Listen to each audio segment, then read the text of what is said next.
Hi all, I'm very excited to invite you back to the Glasshouse Podcast. I haven't been on in a little while, it's been super busy, but my first guest is phenomenal. Her name is Stephanie Brady, and she is the head of HR with Retail inMotion. So welcome, Stephanie. Thank you, and thanks for asking me. Oh no, I'm so excited to have you on. I remember I was looking to approach you for something else, and then when I saw your profile and StephBe and all the interesting things that everybody's going to find out about, I was like, oh my Lord, like I want to be this woman when I grow up. So that was the reason that I reached out. So look, enough of me talking, introduce people to you and what you do. Sure. Okay, so I work in HR, like you said, and I actually joined HR late in life. I didn't know what I wanted to do when I grew up until I was in my late 20s. So I didn't start in HR until I was in my early 30s. And I joined Retail inMotion when it was about 30 people. And we were an Irish entrepreneurial business.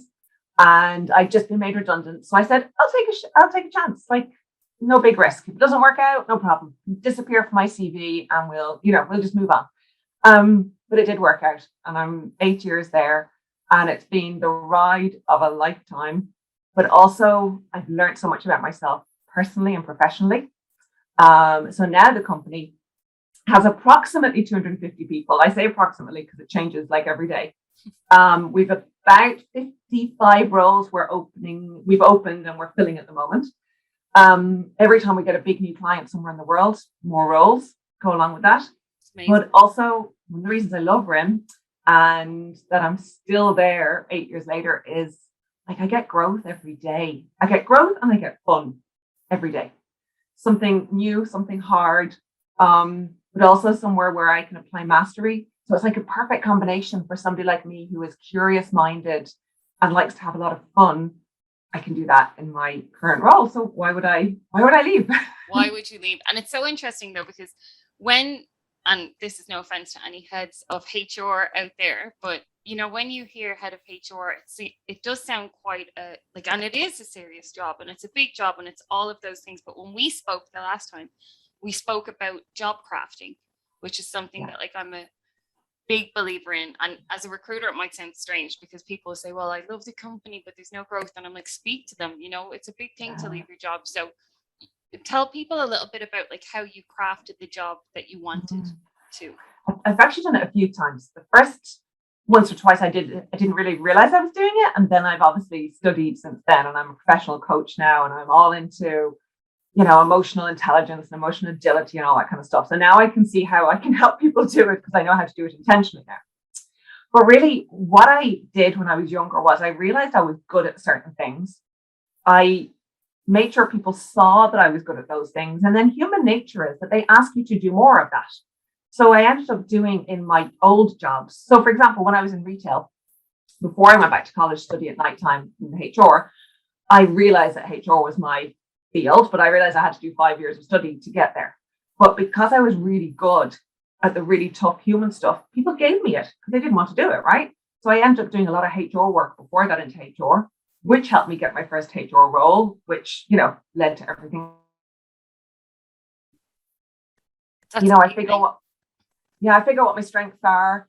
I try to spend as much of my day living in those strengths because I know I'm not very much use. Like comp and ben, anybody who knows me will be laughing at this section because they know how much I don't like comp. For those listening, just explain to them what that is. Compensation and benefits. So benchmarking, pensions, health insurance. A lot of research in that, isn't there? And a lot of numbers and a lot of comparisons and data. Forecasting and data.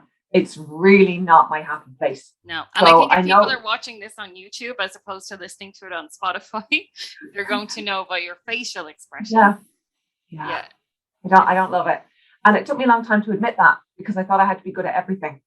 And so I would kill myself. I remember sitting here, my husband's a maths teacher, and getting him to help me figure out why bonus calculations, because they wanted this like really interesting bonus structure and I couldn't get my head around it. And he as a maths teacher went, well, of course, because those calculations, what they want, it actually isn't mathematically possible. I remember sitting there going, why am I the one figuring this out? So, and why am I using my husband to help me with comp and ben? Like, I mean, that's not right, is it?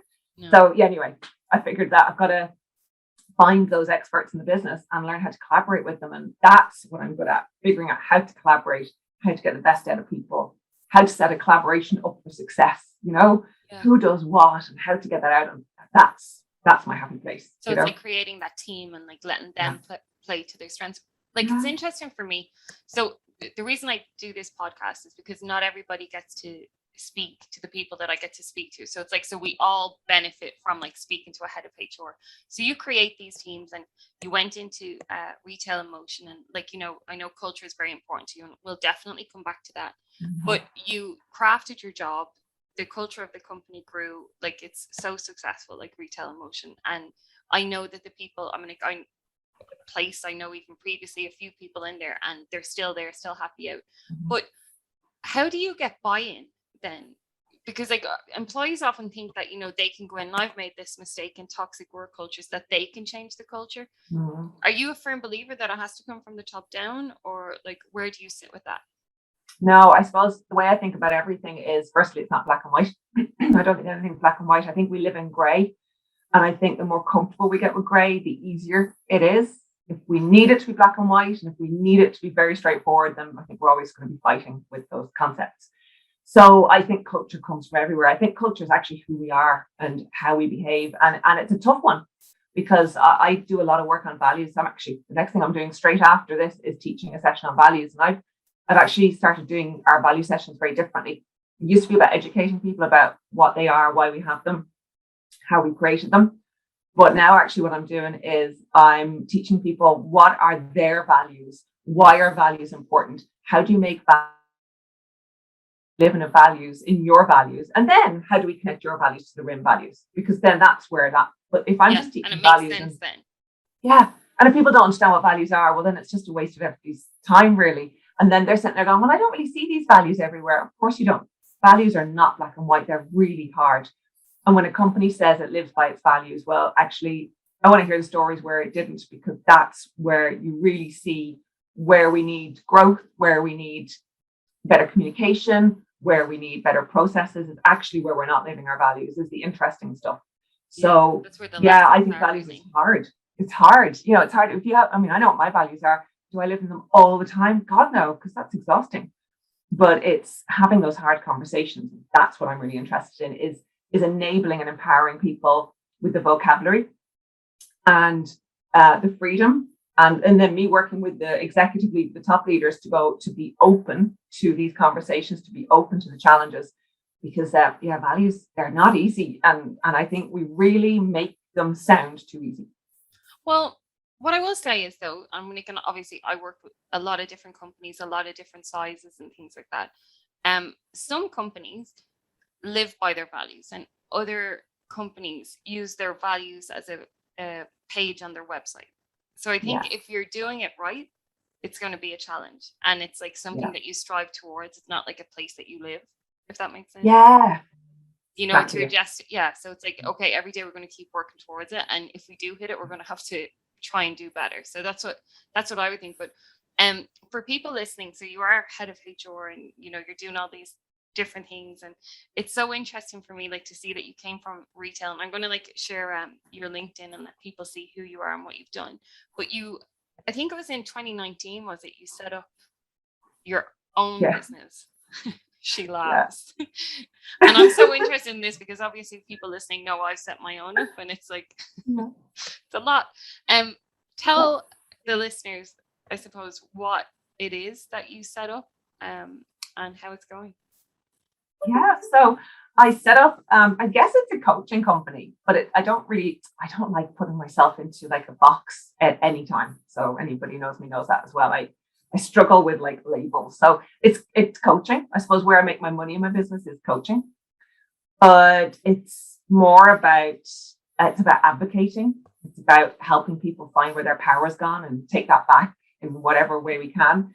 So I set up in 2019. I had no intention of doing anything to make money in the first year. I just wanted to set up a space and get comfortable with an online presence and get comfortable with talking about myself and figuring out what it is I wanted to say.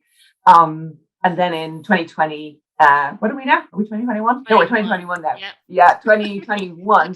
I launched in January to say, okay, really busy with my clients, which has been cool. What I love about what I do is, and again, this is why I'm still with Retail inMotion, I was really open with my boss when I wanted to do it. I said to him, I need something for me. And one of the reasons, again, I haven't moved on from RIM. So like, I mean, I could apply for companies where there's many more employees, where there's thousands. I like doing micro and macro HR, and I never want to not do micro. And I know it's not for me. I'm very, very happy. I love doing strategy. I love doing high level stuff. I like doing very philosophical stuff, but at the same time, if somebody is in need in my company, I want to be able to set up a session with them and properly coach them to help them get where they want to be and fulfill their needs. And I'd never be able to do that in a huge company. And I'd never be let in a huge company, I'd never be let. No, it would be so segmented. Yeah. And I don't want to do that. I suppose I learned a couple of years ago what I really want, and I wrote it in a letter to myself.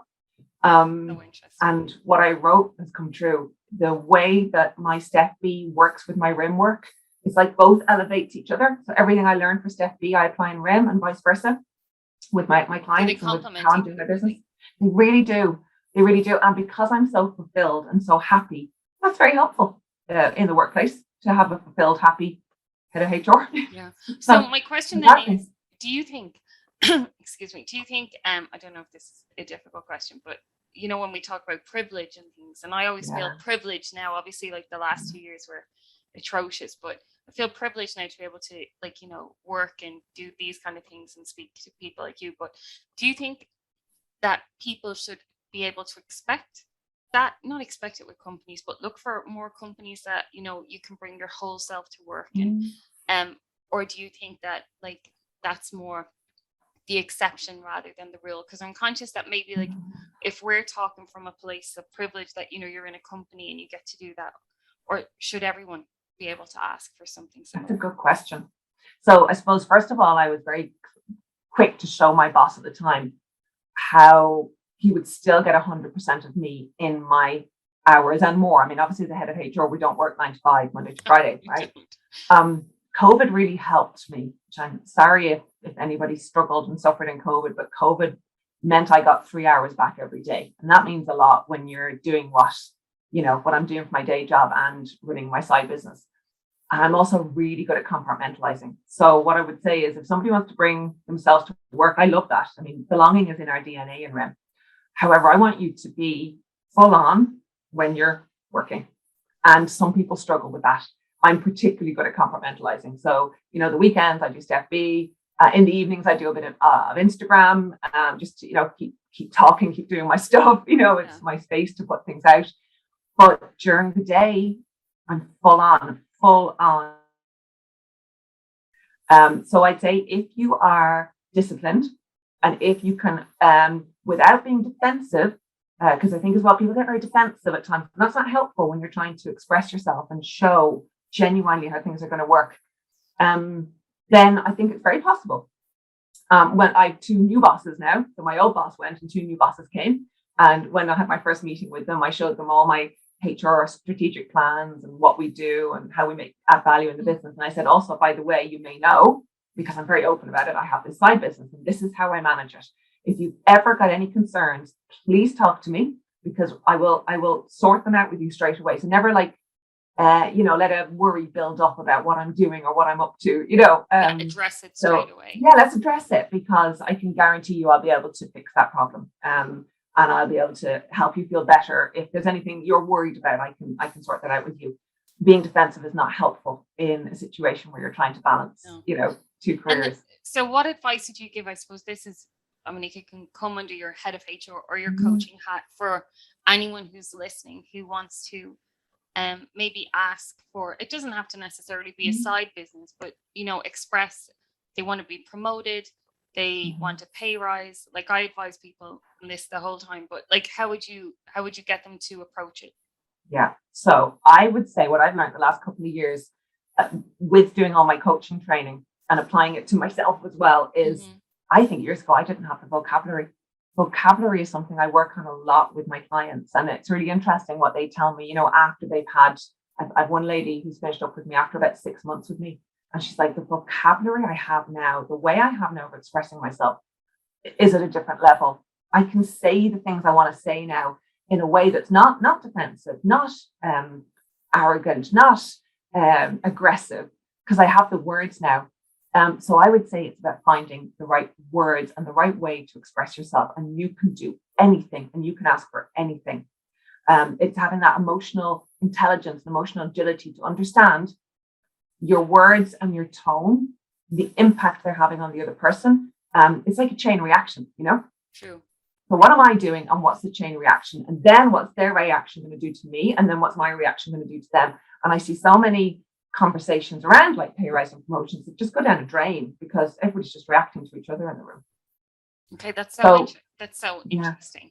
And so for somebody who's going to go and do that and say they check their tone, their vocabulary, they're going in there and they don't get the outcome they want. I was actually speaking to somebody the other day who didn't get the pay rise, and she was like incandescent, because she took it personally in relation to her own worth. And my point to her was that she'd been thinking about this pay rise for about 1.5 years. And when she said it to her employer, the employer was like, oh, it's not a good time, blah, blah, blah. And I was like, you haven't let the employer sit with it for a minute. It's been like now or never. And I was trying to say to her, be very careful about drawing your line in the sand too quickly, because then if you have to say, I'm leaving, and then you don't leave, you feel let down. And then also your word doesn't mean that much to the employer. Would you agree with that? Or what advice? Absolutely. You've done surprise, give me a pay rise. And you're right. I've been sitting there fuming over it for 1.5 years now. I like as well talking about dynamics. So even if you've gotten yourself ready to go into that meeting, you're carrying 1.5 years worth of energy. Rage, energy, I don't know what we call it. It's going to come out of you. It's going to come out because there's nothing you can do about that because it's going to come out. So it's really interesting as well, the dynamic and how you approach it. Sowing seeds is a really good way to approach a problem as well. Sow a seed, and then go and ask if that's the way your boss responds well. Also, how well do you know your boss? How do you know what triggers them, what their needs are? Because I think as well, the way I build business cases has changed a lot as well. My business cases are probably a lot shorter now, but I can show, again, my vocabulary has changed with where does this bring value? So why would I give you a pay rise? If it's not a good time for the business, then why? Help me figure out how I'm going to do this. Where am I going to get the money from? Why would I do it? How can I do it? So come in as a partner to the meeting. Yeah. So change your mindset to partner rather than adversaries. There's some actually really good books around difficult conversations, and the mindset you use to have the conversation again will change that dynamic in the room, which will change the reactions. So if you go in as a partner rather than like begging and pleading and then being cross, it's totally going to change the dynamic. And it's so interesting because it's actually the same, similar advice that I would give people going into an interview. If they haven't gotten jobs, and I'm like, this has happened to me, when you send your CV and you get like nothing back, it's like into the black hole of where resumes would go. And then you're so desperate to get a job that you carry that, again, energy or whatever it is into it. And you don't give a good account of yourself because you just look, I need this job. So you're not relaxed. And also I find that people who interview, sometimes they put the interviewers on a pedestal as opposed to looking at them as potential, like, will I have a biscuit with this person at 11? And obviously be respectful and professional and all of these things, but let a little bit of yourself, shine through. And once they learn that and they realize that they are equal, they are worthy, they are enough, even if they don't get the job, that they start to see different outcomes. Did you know that the whole way through your career? Was that something when you started to do coaching that you realized that I'm enough? I had massive imposter syndrome before I went on a number of courses. I went on a leadership course, which was amazing. Was that while you were in this company? While I was in this company, yeah. Lufthansa is our owner, and Lufthansa put me on the most amazing leadership course, changed my life. And at the same time, I was very lucky to be receiving executive coaching from RIM, and the two combined really helped me get over some massive blockers I had for myself. It was only me putting them in my way, nobody else. Now, I'm still the same job I was in because I didn't want to change jobs. I didn't go to it for a change in job. I wanted it to feel differently about myself and about my job, because I have so interesting. So you wanted to sit in the same role, but because everybody thinks that if I do training, it's like because it's progression, but it can be just to be more comfortable in the same Absolutely. space. Yeah, for me, I made a list a couple of years ago of what does success mean to me. Actually, I think I've got it as a blog on LinkedIn, on my website, because I put a lot of thought into it. For me, it's not about empire building. It's not about having tons of employees. It's about really enjoying what I do and creating value, like I say, in a micro and a macro level. So I was really clear with Lufthansa before I went on this lovely leadership development course. I'd probably be staying here after it. I probably won't want another job because I really like what I do and I like how I do it. And I just want to do more of it. I want to add more value, but I'd like to maybe stay where I am while I do that, Yeah. So yeah, they really helped me unblock my unblock my blockers. And I realized that I was carrying around this feeling of failure with me that was getting in my own way. And we were able to identify the points in my career where I felt like a massive failure and just get rid of it so that it wasn't in my way anymore. I was the only one carrying it. Nobody else saw it. Yeah, but you know what though, and I will say this to you, it's the way that you can be vulnerable, and I think that people in leadership need to learn this more. I mean, I'm not saying I'm in leadership whatsoever, but I had like huge failures or huge like professional challenges over the last couple of years, as a lot of people did with COVID and things like that. And my biggest fear was not reaching perfection. It was like I didn't want to make a mistake, and that may have been like from certain bosses, or you have to keep the bar so high. And over the past few years, COVID was good for me in the way of, it was like, you're not perfect. It's good to just be on the journey to strive for it. And also then I had a people pleasing thing, and maybe less people pleasing, but I wanted them to be happy and comfortable. And I don't know if it was because I had this huge extended family, and it was like, right with your nana or your mom or whoever it was, and always minding other people. And the therapist that I had gone to see, he was like, do you ever just ask yourself, how are you? And I'm like, no. And he asked me that when I was 41. And I was like, I don't think I've ever asked myself, to check in with yourself. It was just like, just keep going to the next, to the next, to the next. So I think for you to share that, like that you had blockers, you had like imposter syndrome. She's like, yes, that will help so many people. Yeah, and that it can be addressed. Like I think the first thing with a problem like that, or an issue, not necessarily a problem, is to recognize it. And that's what the scientists say. Once we acknowledge it and name it, that is a huge part of fixing it. Just the sense of relief you get when you have a name for something. Oh my God, yeah, that's what I feel. Okay. Okay, so now I can do something. And then the more you share, which I find is really interesting, and I know people will reach out to you after they hear this podcast, is that you will get more people, men and women, talking about what they went through. And that's what I found. It was like I actually ended up building a community of people who are like, and it's give and take, and I get as much from them as they get from me. In relation to the culture that you're trying to build, and this does lean into it, there are a lot of toxic companies, or toxic cultures within companies. And I had done a post on LinkedIn. It was actually about my goddaughter who was being bullied in school, and she had to be removed from the school. So I just put a post up. If anybody had been in that situation, either comment or send me a message, and I'm going to share it with her, because she was like she was in Jigsaw and everything, so she's having a really tough time.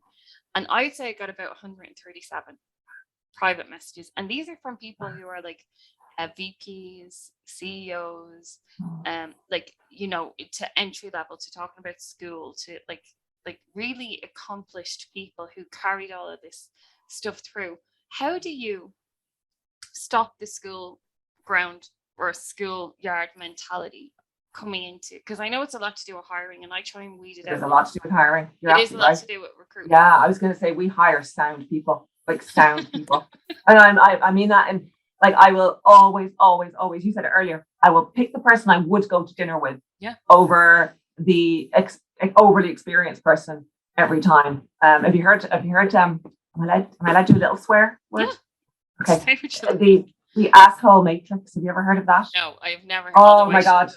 I'm going to write a blog on it because it's like, so I have a very chaotic mind. So I love matrices and diagrams because they help me take my chaos and I go, oh my God, yeah, that's what you do with it. So the asshole matrix is great because you plot your person in the matrix and then it tells you whether you should fire them or if they're like an expert asshole, how you just like, put them on their own as an expert somewhere over there that doesn't have to like maybe interact with people. Because firing isn't always the answer either. No. Also, I do find that I believe that feedback should be like breathing, because not everybody believes that, and we don't tell people how they make us feel, and we don't tell people when their behavior is out of order. So I kind of see myself as the super nanny. Remember Super Nanny? I do remember Super Nanny. Like I will actually love people to death in my company, but I'll also slap them across the ear when they're being, pains. And like, I will tell people like that is out of order, or why haven't you spoken to that person? If they were on my team, that would not be tolerated. Why are you tolerating it? So I'm quite, I suppose, gobby that way. Well, no, I wouldn't even say that it's gobby. I think it's more just like, let's call a spade a spade. Yeah. And I mean, never in the history of the world has, well, two things. When abject panic has never solved anything, and neither has sweeping stuff under the rug, because eventually, they are not like the processes that you want to follow. No, that's good, because I find though that more people now, and you even see it in the news, certain companies were thinking that if somebody worked from home, that we'd cut their salary. And I was just thinking, well, you didn't pay them more because they had to commute for an hour and a half. So like, how can you like, what do you think when people hear that? Because like, that's coming from CEOs or, sometimes head of HR. These are people in your industry. Like, I actually can't stand sweeping statements. So again, for me, it's a box that you're trying to put everybody and everything black and white. I can't stand it. Yeah.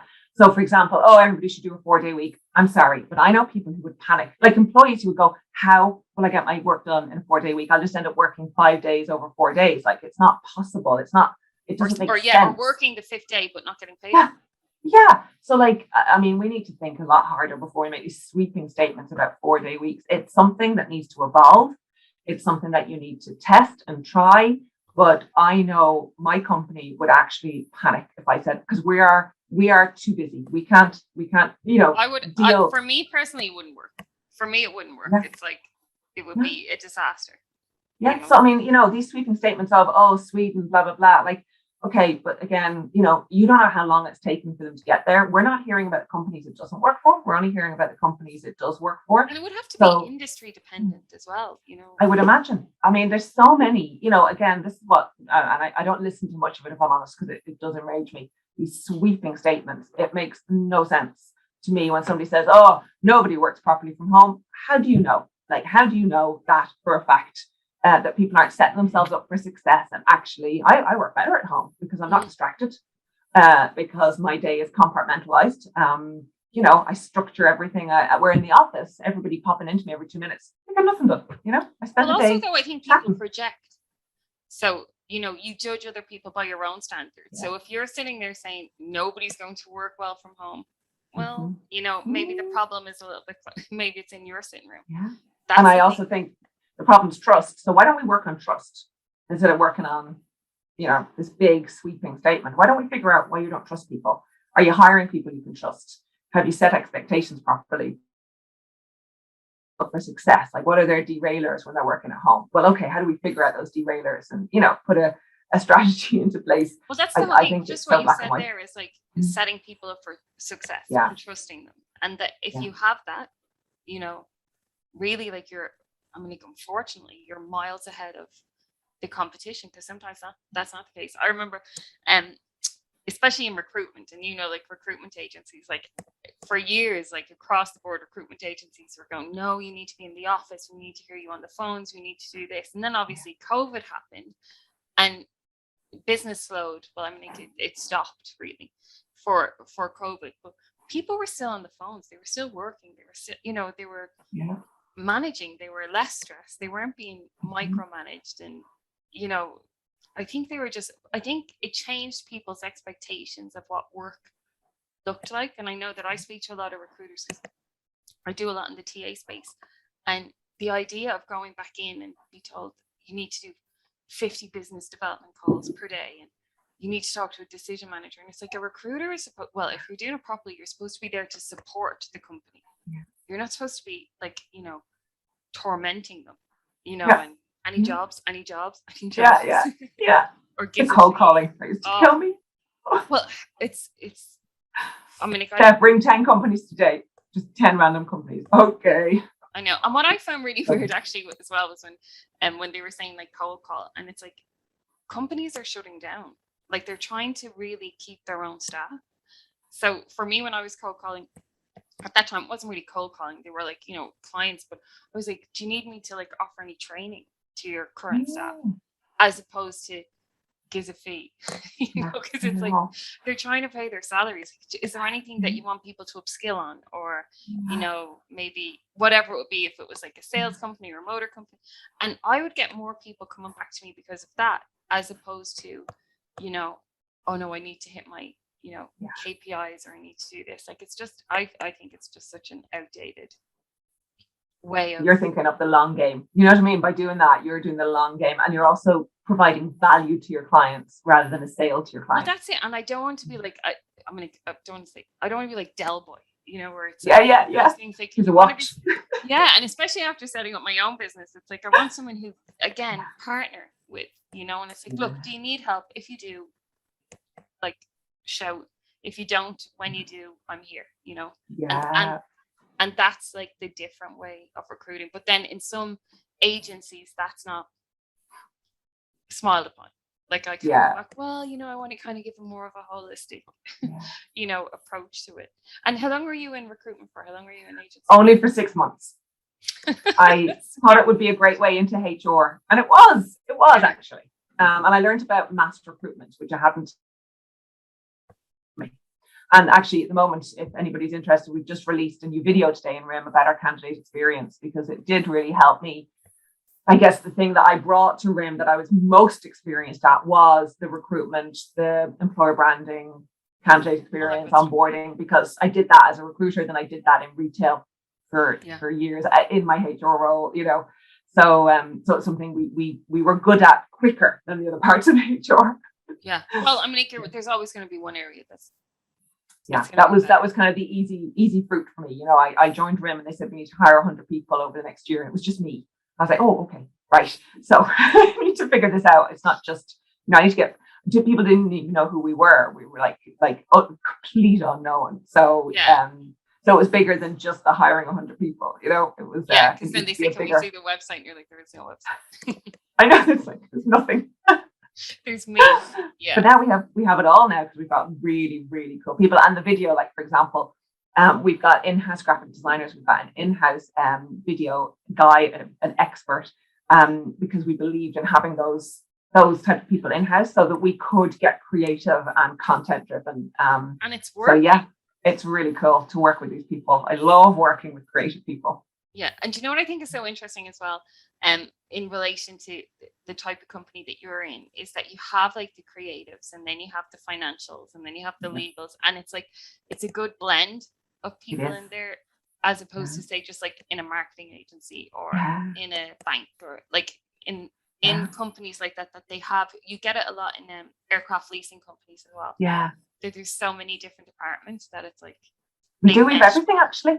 Yeah, we've everything. We've IT. Obviously, IT is most of it. We've retailers. We've operations people in airlines and in retail. So we've everything. And it does make life very interesting for sure. Yeah, because I mean, I don't know, you probably agree with me, but like we are all different animals in our areas. Do you know? Like, I mean, I hate boxes, right? So I'm never going to put a finance person into a finance box. But you do see how we all think a little differently, and I love that. I love that cognitive, diversity, and what we bring to the table is different.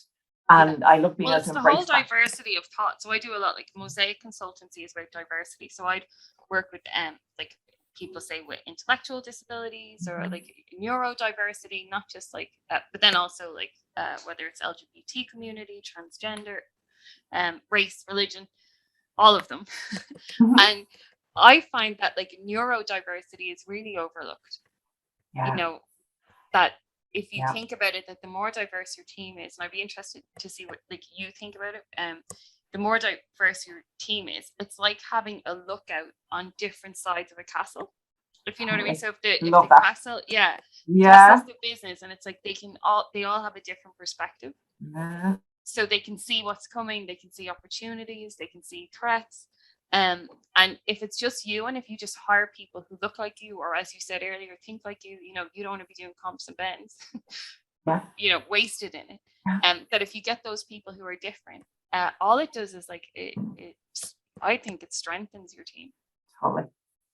Totally believe in it. And I think as well, one thing I would say to my clients, because you start off with this stuff by learning about yourself. You have to start with yourself and then apply it, across your team. When you really get to know yourself, you become friends with yourself. So you're much more confident in your strengths. It's not cocky, it's not arrogance. It's just a nice comfort with your strengths and where you want to gain mastery. But you're also absolutely fine with your weaknesses. It's grand, where it used to be something to hide or to be embarrassed about. Now it's like, you know what? I'm really bad at comp and ben. You know what? I'm actually fine at comp and ben. I can get by. I can pretty much get by. Yeah, but there's no joy in it. You're not going to no joy in it. Do it. Yeah. When I go to present it, I get 50 million questions that I'm like, oh God, you mean I've got to go back and look at this? You can literally see my eyes rolling. So it's a wonderful way to become friends with yourself. Doing all this self-awareness stuff. I know when I started self-awareness, I was like, hang on, I have a list of things I don't like about myself. I don't need a new list. Thank you, Mr. Coach. And I don't really want to learn more 360 feedback and everything. But funnily enough, it actually did the opposite. It actually, made me become really good friends with myself, and where I know where to apply my energy. I know what saps my energy. I know what how to fill your brings it to life, how to fill my cup. When your cup is full, you can fill other people's cups. 100%. 100%. So I'm really a big fan of that, and I love your image. I'm gonna draw that. Neurodiversity, looking at on different sides of the castle. That is a great image. Oh well, thank you. That was off the top of the head. But what I will say, do you know what? I could talk to you for hours, and I know that when we spoke the last day, so I'm definitely going to have you back on. But I have a couple of questions that I want to ask you that would be, maybe more quick fire, but you have 30 seconds. I love them. So we spoke briefly. All right, so I'm going to ask you this. How did you find your purpose? Ooh, that's a really good question. I guess it was a mixture of, and actually they say it's a mixture of your kind of skills, your values, plus service to others. So when I did my coaching and learned my own skills and values, added that to service to others, then it kind of made sense that for me, it's about lifting others up and empowering them to be themselves. Also, I was in the darkness. I was really in the darkness years ago. I suffered with anxiety and depression. I found my way out of the light, and I want to show others the light and their light. It's very exciting to me. I'm actually getting excited just telling you. I actually got goosebumps when you said that. No, I really did, because I've lived it. So I think it's great that you said that. Like, so exciting to me when I'm coaching somebody, and when they have that aha moment, when something just connects, they go, that, oh my God, I could do that all day, every day. I would sit here doing that all day, every day with people. It just fills me up to see that happening. Well, yeah. Okay. So it's like, don't give me another goosebump moment. I'll be crying by the end of the podcast.